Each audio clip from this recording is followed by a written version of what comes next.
Hey all, welcome back to the Fire and Water Cooking Podcast. I'm your host Darren. I have the Fire and Water Cooking channel on YouTube, Fire and Water Cooking Facebook group and page on Facebook, and on Instagram. Thanks for following on our podcast. We have a special guest today, Greg Mrvich from Ballistic BBQ. He's going to talk about his book, his YouTube channel, and all that. And I'll be right back with Greg.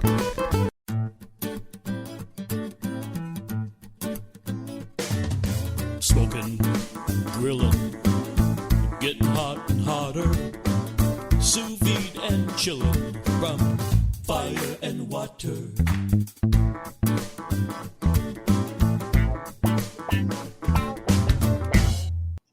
Hey guys, thanks for joining me. This is Darren, Fire and Water Cooking Podcast. And I want to thank you guys for joining me. And I've got my first guest today, Mr. Greg Mrvich. He has the YouTube channel Ballistic BBQ, and he's had it for over 8 years. He has done a ton of barbecue. He's actually one of the first guys I saw on YouTube mixing sous vide and barbecue together. So thanks for joining me, Greg. Welcome, and go ahead and introduce yourself. Well, thanks for having me. First of all, it's an honor being your first guest. I appreciate that. So, hi, everybody. Yeah, Greg, Ballistic BBQ, and let's get this ball rolling, Darren. Well, first thing, I just kind of want to talk about your YouTube channel, because I think you've grown to your almost 300,000 subscribers now, and you've been doing it for 8 years. I know, like me, you're doing it kind of part-time when you can, so it's not your full-time gig, but why did you get started doing it in the first place? Well, a while back, before I started, I had a YouTube account, but it was only so I could, make comments and subscribe to channels. And I found myself watching a lot of outdoor cooking videos, but back then there weren't really a whole lot of organized channels. It was just, he was say some guy was working on his car in one video, the next video he's cooking, a brisket or something. And I remember one day I was prepping a pork shoulder, or getting ready to prep a pork shoulder for my sister and her husband were coming over for dinner. And I handed my wife a little piece of crap video camera, and I asked her to film me. And I guess that was the first video I ever posted. I never intended on posting another video after that, but then, it becomes kind of addicting. I was getting the comments, and I didn't know what I was supposed to do, where they were supposed to reply to the comments, and then started getting some comments and questions from other countries, and then I was hooked. Yeah, so that's kind of how I kind of started, just by watching other videos. And then, some of yours, like I said, yours are some of the first ones, yours and John Setzler's, that I started watching. And you made it look so easy, because you were very comfortable, and John too, you explain everything really well and made it look, hey, that guy's a normal guy like me. If he can do it, I could probably do something, too. So that's kind of what attracts me to a lot of the YouTube cooks, especially the barbecue guys, is they're normal guys, like, Troy from T-Roy Cooks and Justin from Baby Back Maniac.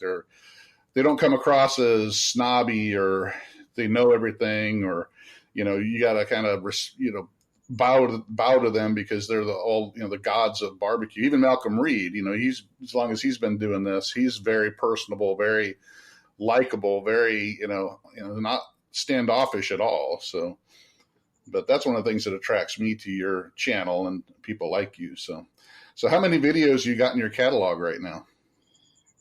Well, I have over 400 videos, and counting the video that'll be going live on Sunday, 100 of those are hamburger videos, believe it or not.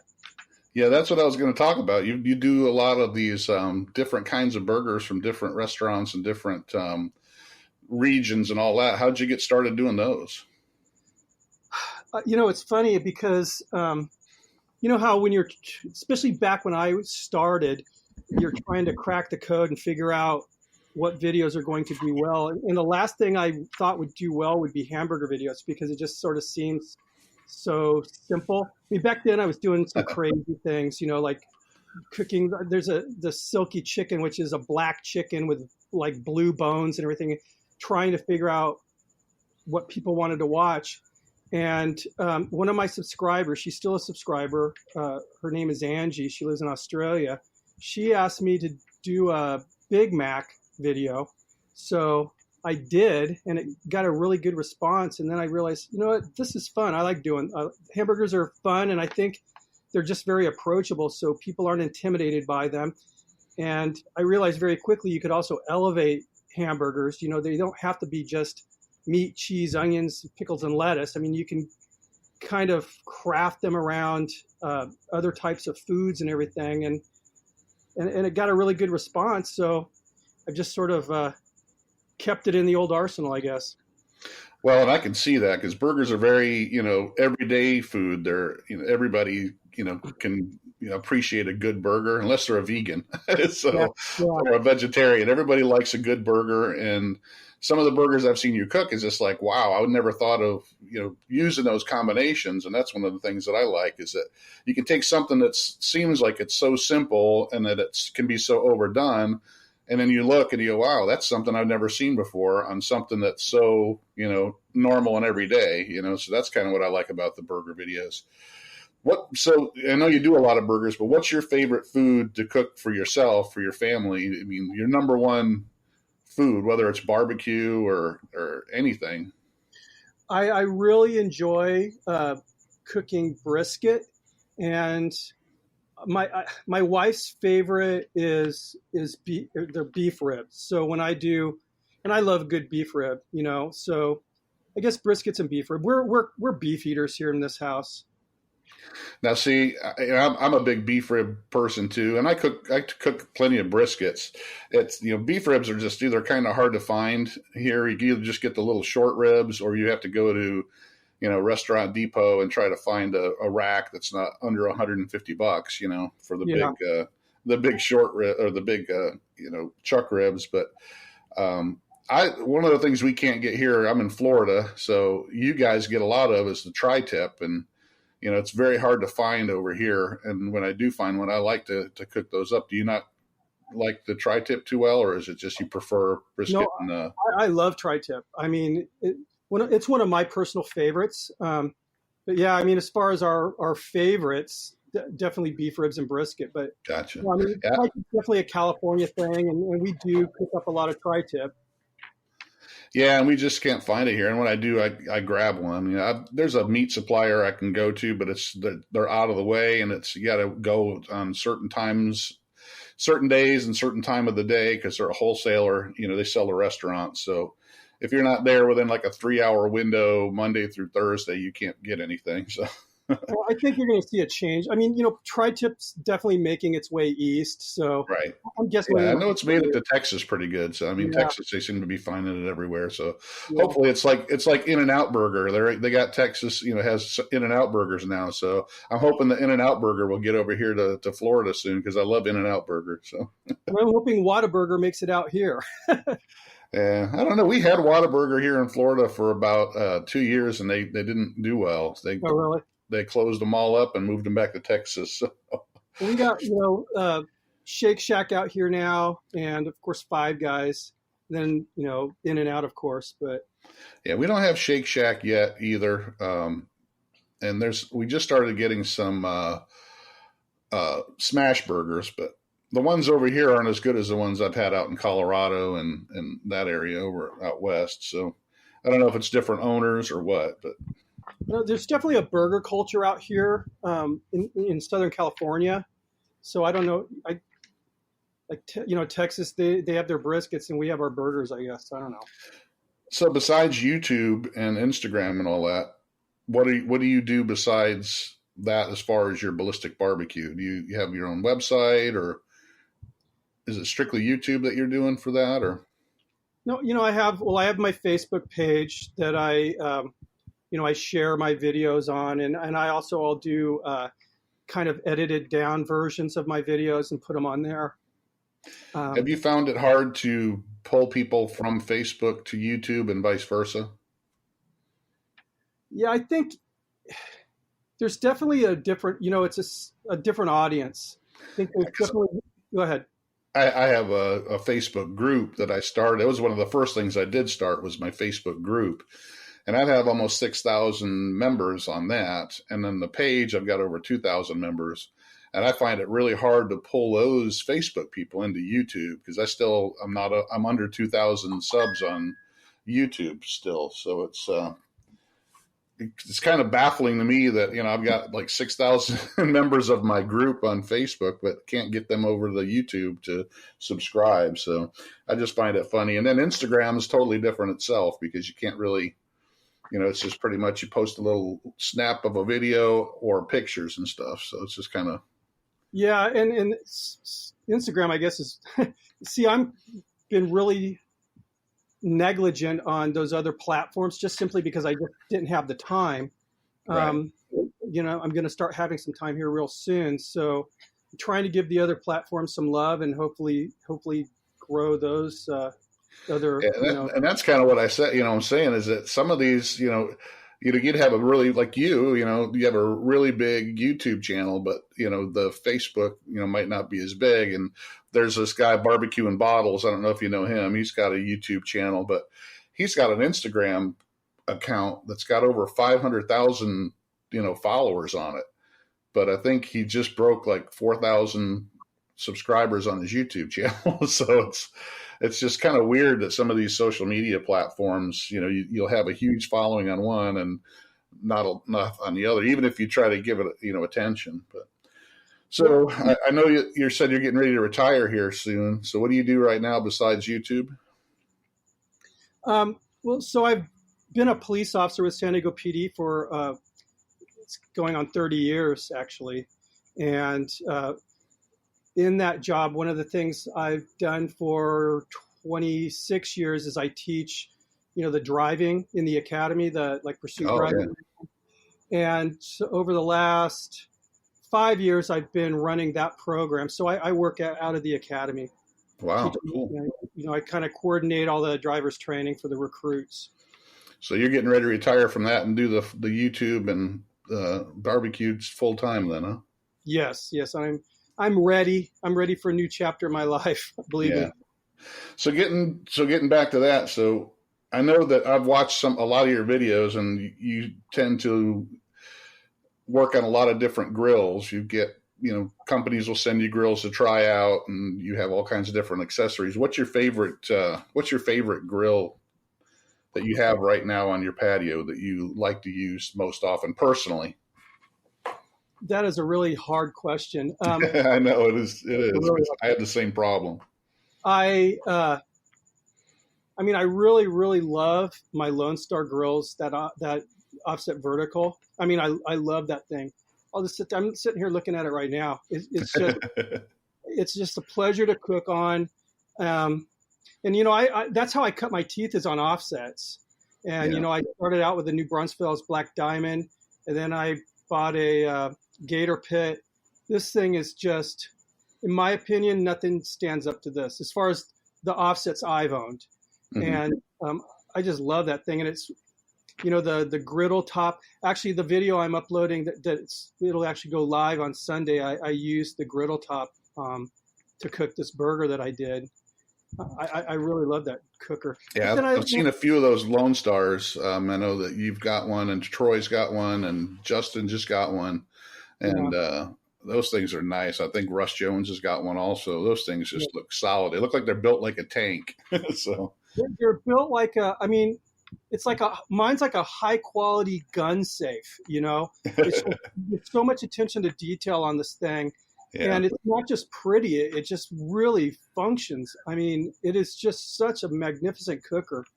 But you know what? I love my pit barrel too. And whenever someone asks me, they're talking to me, what should I get? I want to get into outdoor cooking. The first thing I always suggest that they buy is a pit barrel, just because it's very, very affordable. And yet, it does so much. And it's easy to use. There's no adjusting the vents or anything like that. It's, you put the charcoal in and you put the lid on and you hang your meat and you're done. and I always, I'll do videos on them, and I use this thing as it was intended to be used. I'm friends with Noah, the owner of the company, and I have never in my entire life, and I probably should just out of curiosity, but I'm almost afraid to know. I've never put a temperature gauge in the pit itself to see where it sets, where it's cooking at. It's not designed to do that, so I don't do it. I just cook on it. Yeah, I do. I have a junior. I don't have the full size pit barrel. I have a junior.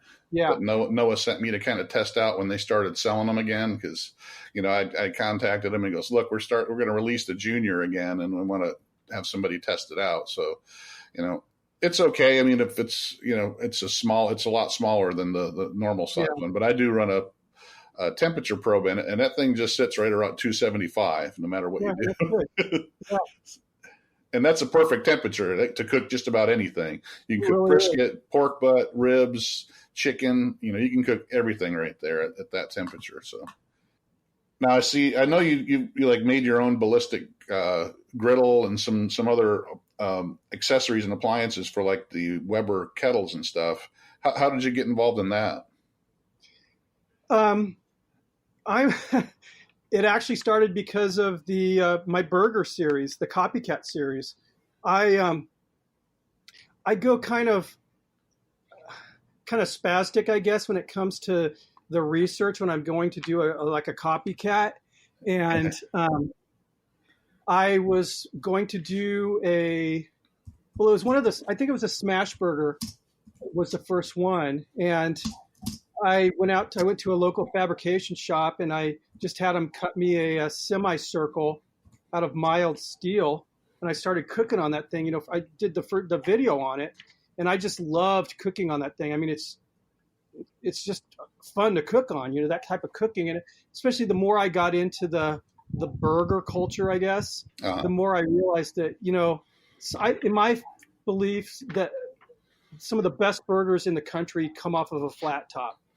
Yeah, I just recently got a 22-inch Blackstone. I got it off of Facebook Marketplace for like $40. Somebody bought it brand new, didn't want, gave it to somebody, I guess, and they didn't want it, and so I got it out for brand new for $40. And I actually just cooked on it tonight. I was making fajitas. I made shrimp and chicken fajitas on it. So, yeah, I like cooking on it too. I have a griddle for my Kamado Joes as well, and I like cooking on those. But there's something about I started cooking in restaurants back when I was a teenager. So I'm used to cooking, on a big flat top, in a restaurant, cooking burgers and steaks and just about everything, breakfasts, everything, cheese sandwiches. So I like cooking on a griddle too. So that's kind of why I got that little 22-inch Blackstone. But yeah, I know what you're talking about. Griddles cooking is fun too. So yeah, I used to get a lot of comments, like a lot of negative comments. People, why are you doing that? You've got this grill, this open grate. And I'm just like, cook on one and then you'll know why I'm doing it. They're so versatile. I mean, you can do anything on them. I mean, especially, sous vide, if you're, for searing off steaks and stuff after a sous vide, they're great.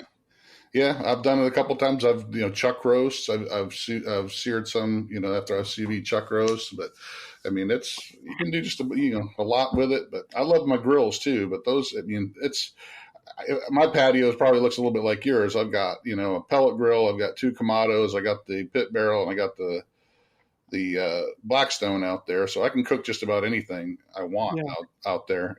I got a little side burner, and an induction burner out there. So I can cook anything I want out on my patio. So what's your favorite to cook on? You do a lot of wood and charcoal. So do you like gas as well, or pellets? I mean, what do you have a preference, or you don't care? I honestly, I like cooking on wood, and lump if I'm going to use charcoal. If I'm using my griddle top, my flat top, I like to use briquettes just because it's very predictable. But if I was to only choose one fuel, it probably wood, I guess. Yeah. But I used to be like a lot of people. I used to be kind of snobby when it came to out, grilling barbecue. If it wasn't wood, it's not barbecue or whatever. And the word gas may have been a 4-letter word. Then I got my first gas grill, and I realized, there's a place in my backyard for a gasser. It's not my preferred fuel, but there's definitely a place for it. I mean, there's some times when, you get home from work, you're tired, you just don't want to deal with, lighting charcoal or whatever. And there's nothing wrong with flipping on a flame and throwing a steak on there and eating, Exactly. I mean, that's how I feel about the Blackstone and even the pellet grill. I mean, sometimes I Yeah. just don't feel like, getting the fire starters out, dumping the charcoal in the Kamado and waiting, 30 minutes for it to get hot. I just crank on the pellet grill or turn on the gas on the Blackstone and go, throw some food on it. But I don't know. Have you ever followed Meathead Goldwyn on his Facebook page? Yes. He does every last Thursday of the month. He does a live, and he did one last night. He started out with barbecue snob, so it's funny that you said that because he went on for about the first 15 minutes about barbecue snobs and how he just doesn't like them because the ones that you got to cook on wood or it's not real barbecue or you got to use an offset smoke. He went on. Yeah, he went off about the first 10 or 15 minutes on barbecue snobs. That was funny. Well, I had an epiphany a while back, and it was when I started cooking on these alternate fuels, the pellets and the gas and stuff. And my feeling is, I love cooking on wood and I love cooking on charcoal because part of the pleasure that I get out of cooking is controlling the heat, controlling the dampers and everything and managing the heat. But not everyone wants to do that, Right, yeah. And I feel like what I want to accomplish with my channel is to get people outside and cook. And if that means getting them outside on a pellet cooker, that's fine. Just get out there, cook for your family, cook for your friends, enjoy what you're eating, have fun. And I can say the same thing about a gas grill. So my mindset has completely changed when it comes to the gas or pellets or whatever. As long as you're outside, you're having fun, you're bonding with your friends. That's a good thing. It's a good thing.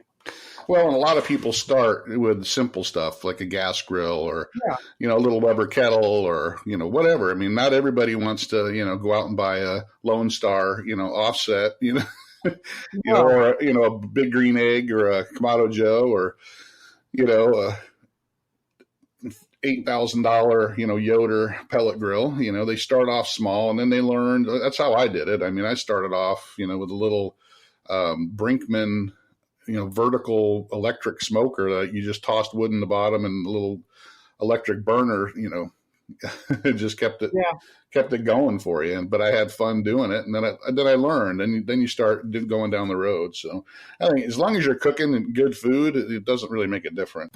Hey all, it's Darren. I want to welcome a new sponsor to the podcast, Inkbird Products. Inkbird's been around since 2010. They make some good humidity controllers, temp controllers, thermometers. They just released a new line of barbecue thermometers. I actually have the IBT 4XS model, which is a Bluetooth 4-probe barbecue thermometer. It has up to 150-foot range on the Bluetooth. Has built-in times and temps for different meats. Works really great. Check them out, Inkbird Products. You can find them on my Amazon store on the link on my website. Also, you can check them out on Facebook, Inkbird Barbecue. You can join their group. They have discount codes, giveaways all the time. But welcome Inkbird Barbecue Products to the Fire and Water Podcast. Check them out, guys. Thanks. So that's kind of a good segue into getting into the Sous Vide BBQ barbecue stuff. I mean, it's getting a little bit more popular. Meathead's now even got a whole section on his website.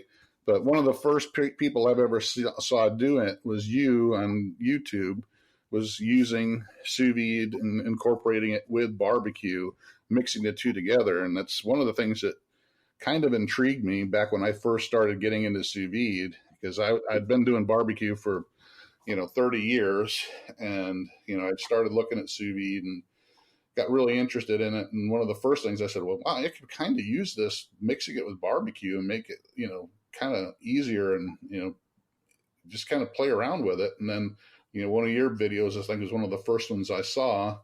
And so what got you into doing that? It's funny.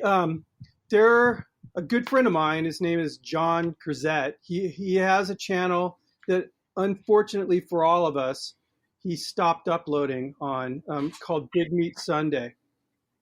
And John was really into sous vide. And he actually bought me my first sous vide. He bought a sous vide circulator. He bought two of them, one for me and one for him. He didn't tell me. He just sent it to me because we had been talking about sous vide on the telephone. And I started playing around with it. And I was watching, I'm sure you've watched Chef Steps, the channel. Yeah. Yeah. And I thought, yeah, this is cool, And then I started tinkering around with it and cooking steaks and just playing around with it. And I thought to myself, this was, I guess 4 years ago, I think, when I did the first sous vide video that I did, I started thinking, I have never in my life had, a medium rare brisket. I mean, because think about it, briskets are so darn tough. Right. And I thought, I'm going to cook that damn thing into submission with my sous vide circulator. But I'm going to cook it at a medium rare temperature, like 130 degrees. So I cooked it at 130 for like 45 hours. And then I seared it off. And it was good. I mean, it was nice, tender, medium rare beef. And that, that was, I guess, how I started. And yeah. And that's one of the things that intrigued me about it when I first started looking into it, is that I could take something that, beef ribs or brisket, something that you normally on a barbecue, you have to cook it into submission. You got to take it up to over 200 degrees internal temp, well done in order for it to be tender and juicy. You can take something like that and cook it sous vide, and that's one of the things tender. Yeah. So, that's kind of one of the things that, and then I started experimenting, with pork butts and beef ribs and all different kinds. And some of my earlier videos were comparing the two, which, it's not really which one it comes out better. It's just, it comes out different, and that's kind of what I try to explain to people. It's not one may be better overall than the other as far as, taste or whatever. But, I cook things different all the time. I don't just cook fish one way. I don't cook, eggs one way all the time. So why not cook other meats like that now you have the ability to cook different ways to see how it tastes or how it comes out.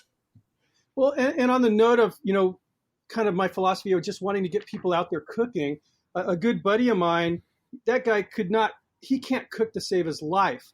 And so he's kind of making a joke about how his wife's out there trying to cook steaks, but again, they're just not eating, they're not cooked right. They want medium rare, and it's, they're overcooking them and everything. So I bought him a sous vide circulator, and I gave him my book, and I went over to his house and I showed him how to use the thing.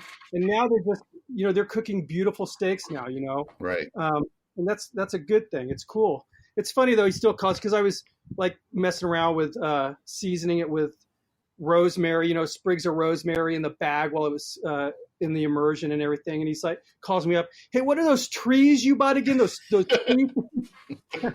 Those sticks. He's still real ignorant when it comes to cooking, but he can cook a good steak using that sous vide circulator. So yeah. Well, and that's one thing I always like to experiment when I cook. I mean, I was, like I said, I started cooking when I was, in my early teens when I started in restaurants. So I cooked my whole life. I cook, meals for my family. My wife doesn't like to cook. So, I mean, I'm the one who cooks all the time. We have family get-togethers. I cook, and I like to experiment. And, I like trying different things and new things, different kinds of cooking methods, different kind of, foods. So, I mean, it just kind of falls into play where, hey, you can play around with this kind of thing and see what comes out best. So what's your favorite thing to cook sous vide and barbecue together? My favorite, I think, would be like just a ridiculously thick, like a porterhouse or a ribeye. I'm talking like a 3-pounder, something that you would have to go very, very low and very, very slow, and then reverse sear if you're cooking on a conventional cooker. Right.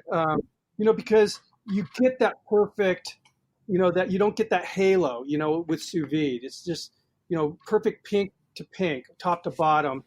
So I think that's and that may be kind of boring, but that's my favorite. I just really love doing things like that. And the cool thing is you can have a bunch of those going in the sous vide while you're, visiting with your friends, having beers or whatever. Then, hey, you guys want to eat now? Then sear them off and you're going, Right. Yeah. And I have a couple different sous vides and a couple different containers. So I could always like, hey, you want yours medium rare? You want yours medium? Yeah. You have a couple little, containers going with, you don't have to worry about, oh, I got to pull this one off. And we check with the, thermometer and see where it's a lot easier and quicker, man. You can be done in, a matter of minutes. And everybody's eating. We have like 4 different circulators here, and it's the same thing. Someone wants a medium well, which I don't know why they would, but if they do, right. We can do it. Personal preference, man. People, they eat the way they want to eat, and that's one of the big things I always push in my Facebook group, especially because you always on social media, you get all these people, you got to eat your meat medium rare. It's like, dude, everybody has their own personal preference on everything, food included. Some people don't like steak. Some people just like to eat chicken. So you can't sit there and tell them they have to eat a steak. They're going to eat it the way they want to eat it, and so I have a hard time trying to keep people in line just on the Facebook groups. Like they get all, bullyish on people and stuff like that. And I don't put up with that because that's good. Everybody's got a personal preference. You can't try to force yours on somebody else, especially somebody you don't even know that's on the internet. Yeah. So what made you start writing your book, and how long did that take you and all that? That's a funny story. Well, so I was actually, a publishing house emailed me because they saw that brisket video we were talking about, the medium rare brisket. And they wanted to talk to me on the phone about writing a book. And she was, telling me, barbecue's trending right now. Sous vide's trending. Would you write a book for us? So I did. It was my first book I ever wrote. And it was way, way more work than I ever thought it would be, bro. I'm telling you.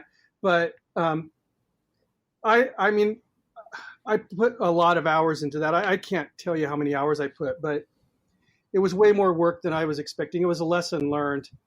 But I can imagine just putting together the recipes and all that, and then just the putting together I've read the whole book, and just putting together the history of sous vide, the history of barbecue. I mean, there's a lot of stuff that goes into that. But for all those that are listening, I forgot to mention the name of the book is Sous Vide BBQ, and you can find it on Amazon. Is it also on like Barnes and Noble and all that, Greg? I know it's on Amazon because that's where I got it. For me. Yeah, it's on a few different websites, including Barnes and Noble. And there's actually a couple brick and mortars that have it there, which made me feel proud. So yeah, Sous Vide Barbecue and BBQ, right? And it's Greg Mrvich. So check that out, guys. You can find that on Amazon. If you want to go to my Fire and Water Cooking store on my website, Amazon, it's right there. There's a link in the recommended products on my Fire and Water Cooking website under recommended products. It's on the recommended reading. It's one of the first books I got listed there. So yeah, that sounds like it was a really, you put a lot of effort into it. So has it really paid off? I mean, how successful has it been? I mean, I can't give you a number of how many copies it sold. I mean, I probably could, but I'm too lazy to look. But I've had a couple pretty decent, royalty checks. So it's not paying off my house, but it's been nice to me. Has it gotten you like more recognition on your YouTube channel and everything else? Is people contacting you more? Or?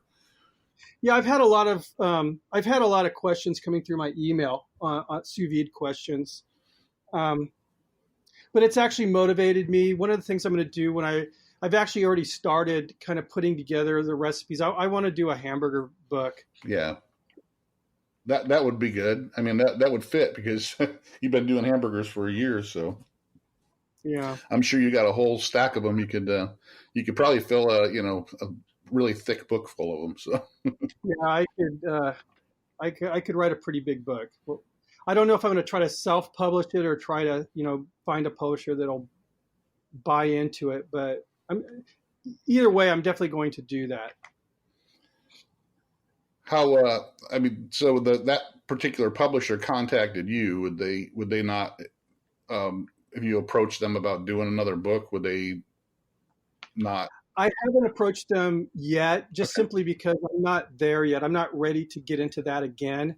Um, but I think what I'm going to do is just go ahead and write it. And I learned so much about that experience, Right. the formats and everything. I think I'll just put it together and then I'll maybe approach them. I don't know. How was the process of that? Did you write a draft copy and then have to go back, 150 different times? And yeah, exactly. Yes. It was basically there were kind of timelines they were expecting. There was an outline first I had to write, and then as I progressed through the chapters, I would have to send them those chapters, and then their editors would go through, and there was changes they would want to make and questions they would ask that I'd have to include in the instructions or whatever. So it was tedious. It was frustrating at times. So there were moments where I thought, what the hell did I get myself into? But the end result, it was very rewarding, and then the first time Karen, my wife and I walked into Barnes and Noble, and there it was. That was a feeling that I've never had before, and it was really a good feeling. Well, I'm sure something you put a lot of, work into and, time and effort, and to see it on a shelf somewhere, with your name on it, something that, you worked hard to, I'm sure it was very rewarding, I'm sure. So, yeah, it was. So I know that you just got back from Dallas not too long ago. You had a big visit down there at the HPB Expo, and you met a bunch of other YouTubers. How was that? How'd you like doing that? Do you do that every year, or is that just something you did this year? That was the first time I've been to the HPB. I've been to the International Hardware Convention, which also has a really large outdoor living section. So yeah, this is going to be an annual thing for me from now on. The next one will be in New Orleans. Yeah, I'm looking at going there next year, so I might meet up with you guys because it looks like you had a lot of fun, and I love New Orleans. So yes, we will definitely meet up. I'm thinking I want to try to get away for that weekend because it looks like you guys had a good time, and I saw some other videos from out there. And for those of you who don't know, the HPB Expo is a big barbecue and patio. And I think, don't they have other, and just like outdoor type living expo for, manufacturers that make grills, make patio furniture, anything that you would use outdoors pretty much. So, but I know that there was a lot of barbecue people out there, a lot of barbecue manufacturers and different grills. A lot of them, released new grills and stuff. I saw that Camp Chef had released or brought out their new Wi-Fi woodwind pellet grill, and I know there were some other things out there that you guys saw. I watched Justin Babyback Maniac's videos, and he showed a bunch of different new things that are coming out that look pretty cool. So I think I'm going to try to do that next year. But did you see anything out there yourself that you said, man, I got to have that when it comes out, or I want to get one of those? Well, of course, and I that the aluminum Kamado that Blaze has intrigues me. And I actually saw that when it was in its prototype stage a few years ago in Baton Rouge, actually at Blaze. And so that's very intriguing to me. Other than that, honestly, there was a lot of things I've already seen. There was a Tech makes an infrared grill that was, I've cooked on infrared burners before, on my gas grill has one, but this thing, it's got a kind of a really high temp glass that covers the burners.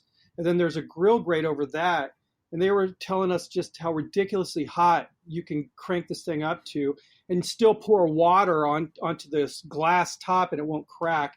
That was kind of intriguing for me. I don't know if I'd want one, but while I was in the moment listening to the rep talking about it, right, I did want one. Sure. But then once I got home, I started thinking about it. It's like, I don't know if I need one of those. But it was kind of cool while I was there, I guess. That's what, I used to go to the big, consumer electronic shows out in Vegas back, 15, 20 years ago when I was selling electronics. So that's what always was with me. You go through these, especially, that's huge. It takes up like the whole city of Las Vegas pretty much, Mm-hmm. And if you've ever been to that, you just, the CES shows are amazing.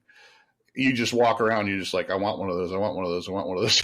Yeah, And then yeah. you get home and you go, well, they weren't really practical, but you're like, when you're there, man, you see all the new toys.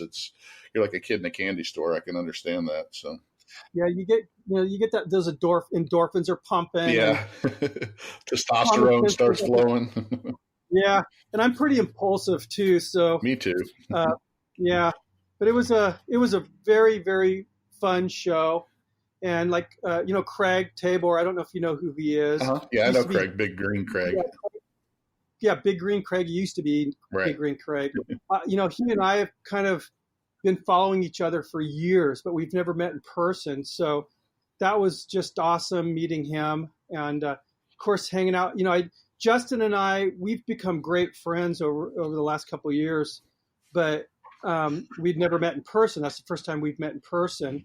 And then Troy, of course, and I've met Troy a couple times. He's a great guy. Harry Sue, fun to be with. It was just an awesome time. And Chris, from Get Out and Grill was there with us. Right. Yeah, I follow all those guys. So I've watched all the videos of that, the fun you guys had. So, I mean, it's really great watching you guys, just, especially the last one that I just watched. I think it was, I can't remember if it was, I think it was Harry's or Greg's, or not Greg's, or Justin's, where you guys were all cooking stuff. And, but I think Harry just did one too, but just amazing how you guys can all, cook, different stuff. And then Harry comes around and grabs everything from everybody and makes his own little, noodle dish. It looked great. So what else do you kind of see in the future as far as new cooking, grills or anything like that? What would you think to try to put together a design that would make it easier for you or something new? I just, right now, pellet cookers are going through some amazing changes, and I just can't really predict what's going to happen there. But I think we're going to see pellet cookers are going to be on top of the heap right now. I think they're definitely they've got the folks over at Weber worried. I can tell you that. Yeah, I can see they're getting cheaper. They're getting more innovative. They're getting more connected with the Wi-Fi and all that kind of stuff. People love that stuff, and that's kind of what happened with the sous vides, too. With Joule and Anova, people want something that's easy and they can use on their phone. So that's what attracts a lot of people. Even though I don't use the Wi-Fi function on my sous vide units, I really haven't. Or even, I have an iCommand temp controller for my Kamados I just got, and I use it mostly just to stoke the fire. So I don't use it for the Wi-Fi, to be out, shopping and then set the temperature or anything like that. But it still attracts people, even though they don't want to, they use it that much. It's just something that attracts people. It's a new toy. So. Yeah. I mean, years ago I had a stoker. Well, I still have it. It's just in a box. But, and I just found myself, I don't really want to use this thing. I'd rather kind of do it old school. But I also I guess I just don't trust, probably going to make some people mad, but like networks go down. Oh, yeah. And like when I use my Anova, I use the dial, I just dial in what temperature I want. Yeah, and that's kind of why I never bought a Joule, because there's no manual control. You have to use your phone with it. So I never bought one. People love them that have them, and it's great. But what happens if you don't have your phone, or you break your phone or something? Then you got to wait till you get your phone to be able to use your sous vide unit. It's kind of silly. And I even made that point in my book. I have an Anova and I love it. It's like it's so high quality. It's like it's like the iPhone of sous vide circulators, but that's my concern. And I've never had this happen, but I know that networks go down. And if it goes down, there's no way with the Anova of setting your temperature. Maybe the Joule. I mean, not the Anova, the Joule. Yeah, and exactly. That's the way I feel about it. And, but people will do, hey, and they're having issues right now anyway. They just released yesterday. They laid off a whole bunch of people. So I don't know. But so we had talked earlier about maybe doing a collaboration. So I'd like to talk more about that with our videos. So something you can give me some ideas about that. Yeah, no, I'd love to. I'd love to. And again, coming up here real soon, I'm going to have a lot more time on my hands, and I plan on doing a lot of traveling. And maybe I can zoom on out to Florida or something. We could do something actually shoulder to shoulder if you would want. Yeah, that'd be great. I got a big patio with a lot of grills on it, so I have no problem. I got a spare room too, so if you're going to head out this way. And yeah, I know we were talking. You were getting kind of talking about gas prices the other day. You know how gas prices are out there in California. And I told you, they're only like $2.30 here out in Florida, and we don't have a state income tax either. So, and the weather's just as good. We get a little hotter, but your gas is only half the price as ours. Come on, yeah, it's like $4 here. Crazy. Well, is there anything else you want to kind of talk about before we call it a night? I know that it's a Friday night, and you're probably getting ready to head out and cook for your wife. So, yeah, it's actually my wife's birthday was yesterday, so we're probably going to go out and grab a little tell bite. her happy birthday. I will. If I can pimp myself out a little bit, you certainly can. I appreciate that. So I am doing a little kind of a little mini series. I got real enthused about this. I was watching The Burger Show. I don't know if you ever watched The Burger Show on YouTube. No. It's produced by First We Feast. And I just love that show. My dream is to someday be on that show, but I don't think that's ever going to happen. But anyway, they went to, it was Alvin Kalin, he's a chef. And then do you know who Casey Neistat is? Yes. Uh-huh. Okay. So they went to Shake Shack's Innovation Kitchen and got to sample Shake Shack makes these limited edition hamburgers. And this one they had was made by this like Michelin star Italian chef. And it just totally motivated me. So I decided I'm going to do a recreation of each one of those burgers that they had on that show. So I shot my first hamburger video last week. It's going to post Sunday, a Shake Shack copycat. And I think I did pretty damn good on that. And then I'm shooting a video this Monday. It's going to be the second one, and I'm going a little rogue. I'm not even going to tell you what I'm going to do because I'm going to raise some eyebrows, I think. I came up with an accessory for a particular cooker, and they don't even know that I did this. And I'm going to post a video and just see what kind of reaction it gets. I want to see what kind of conversation, because I've been trying to talk them into making this accessory. Right. And hopefully this video will convince them that it's a good idea. Well, that sounds good. So yeah, if you're out there, guys, make sure you check out Ballistic BBQ's YouTube channel, subscribe to it, click the bell for notifications so you know when these videos he's talking about come out. It's real important to click that bell, or you won't get notified when the new videos come out. So, but anything else you want to touch base on? No. Well, other than that, I'm actually coming out with a line of accessories, but not like flat tops or anything, like basting brushes and spatulas and things like that. I've kind of connected with a manufacturer here in the United States, by the way, and we're coming up with a pretty badass line. I mean, they have this kind of a medieval look to it. So, are those going to be on like Amazon or your own website or their website? We're right now we're just in we're coming up with prototype stages. Okay. So I'll let you know where they'll be available when they're actually available.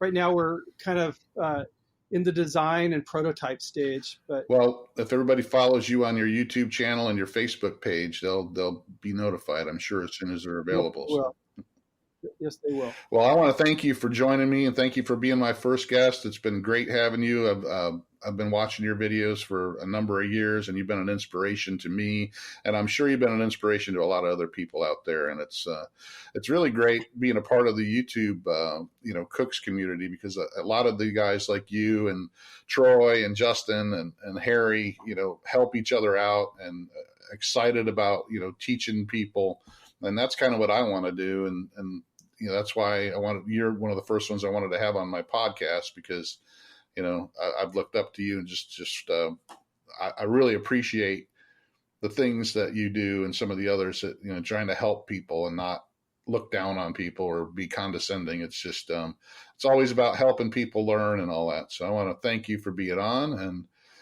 make sure you take your wife out to a great restaurant for her birthday, and anything else you want to say, just go ahead. And no, again, thank you. This is, again, a real honor for me to be your first guest. I really, really appreciate this. And also, welcome to the family, man. Well, thanks a lot. It's been fun. I started this back in May of last year, and I've thrown a lot into it, and it's growing pretty good. Of course, when we first start, we always want it to grow faster, but I'm kind of happy where it's going, and things like this podcast, I hope, are going to help, and it's going to help expose a lot more of us out there too, I'm hoping. So thanks for being with me. I appreciate it, and I look forward to those videos coming up. Ballistic BBQ on YouTube and Facebook.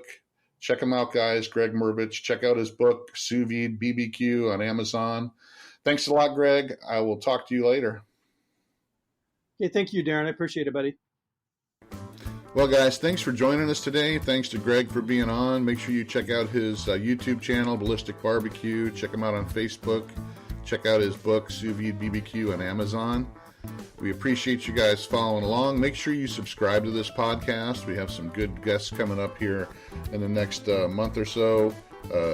Troy from T-Roy Cooks will be on here soon. Jason Logston from Amazing Food Made Easy and Exploring Sous Vide. He's another author with some good sous vide books. So make sure you follow along with us. Make sure you check out the Fire and Water Cooking channel on YouTube, Fire and Water Cooking page on Facebook, Instagram, and Twitter. And thanks again for following us. Subscribe, and I'll see you on the next one.